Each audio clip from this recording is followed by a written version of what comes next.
বন্ধু কখনো বন্ধুকে নিয়ে তুচ্ছ তাচ্ছিল্য তামাশা করে না। স্বার্থের আঘাত লাগলে স্ত্রীও স্বামীকে ত্যাগ করে চলে যেতে পারে। স্বার্থের কারণে দুই বাচ্চার মা স্বামীকে ত্যাগ করে চলে যেতে পারে। এমনকি সংসারে আগুন জ্বালিয়ে সংসারকে ভেঙে তছনছ করে চলে যেতে পারে।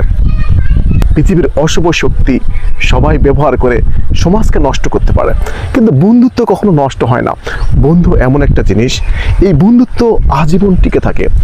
সংসারে স্বামী স্ত্রী অমিল হয়, ভেঙে যায়, সংসার তছনছ হয়ে যায়, কিন্তু ডিভোর্স নামক কথা পরিবারে এসে উভয় পক্ষ ডিভোর্স হয়ে আলাদা হয়ে যায়, কিন্তু বন্ধু কখনো আলাদা হয় না।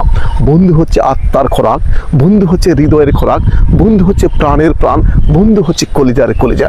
এই বন্ধু নামক শব্দটি কত স্মৃতিমধুর, কিন্তু আসুন আমরা সবাই বন্ধুকে মূল্য দিতে শিখি।